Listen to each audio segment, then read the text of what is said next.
Welcome back everyone to another edition of Figures from the Attic. Today we're back with another retro unboxing and review, this time of the Blue Blazer.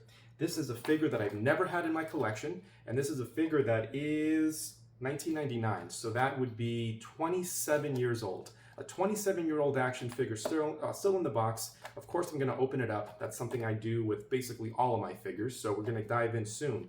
Just wanted to show you a few things on this one that struck out as really interesting. First is the price tag. As you can see right there, Walmart, $4.99. So I wonder if this was on clearance at some point, because it's like kind of haphazardly placed here on the front. Normally you would see the tags maybe up here. So maybe they just slapped this on, a green tag for a sale. I don't know, but at one point you can get this for $5. Spoiler alert, I paid a lot more than $5 for this figure off eBay. But not too bad actually. It was only like, I think, 30 bucks. 30 bucks, so not bad, but inflation for sure. This is DTA Tour 2, the Don't Trust Anybody series.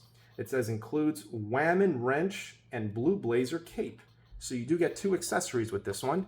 You do get Owen Hart there in the Blue Blazer mask in all his glory. And of course the WWF scratch logo up top. On the back, I always like to see the lineups of action figures that were coming out.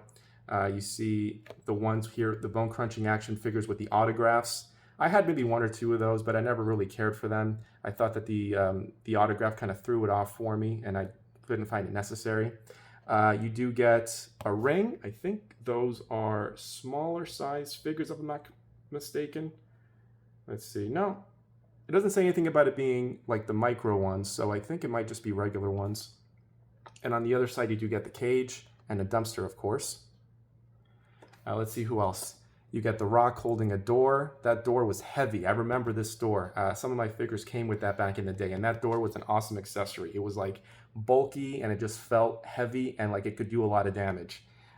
Road Dog Jesse James standing on top of a crate. You get Al Snow, of course, with head. That was always hilarious. You get Triple H with a super soaker. That's really neat. And of course, Kane with a Thor hammer. It's kind of what it looks like, and a wrench. Some more figures up here, of course. Dr. Death. That was like the ultimate peg warmer back in the day. I remember always seeing that Dr. Death. But you know what? As the story goes, infamously, unfortunately, Owen Hart came to his demise as the Blue Blazer. Of course, it was Over the Edge 1999, and he fell from the roof, unfortunately. Just a tragic accident. Passed away in the ring. And I needed to get him in my collection because, again, I've never had a Blue Blazer in my collection. Why he comes with a wrench, I'm not 100% sure.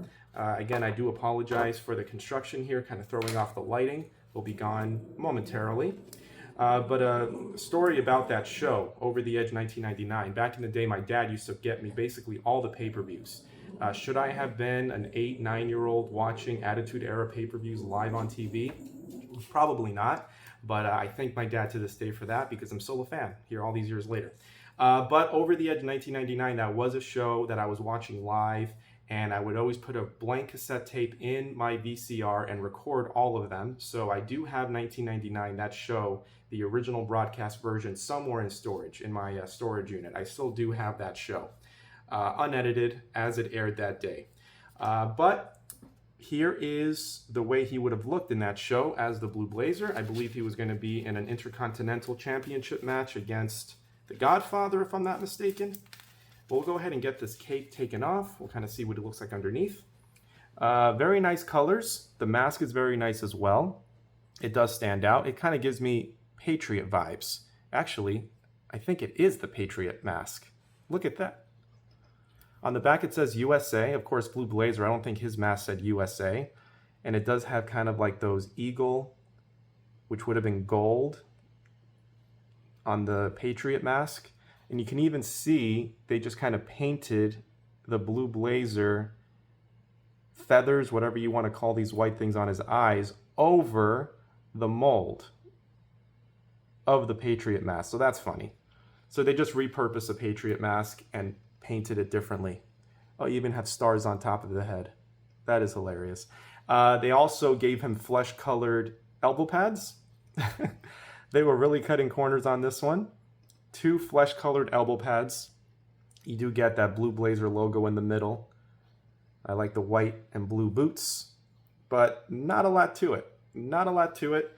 I would say most of the effort went into this cape, which now that I'm seeing him, maybe they repurposed this, or is this an original made specifically for Blue Blazer cape?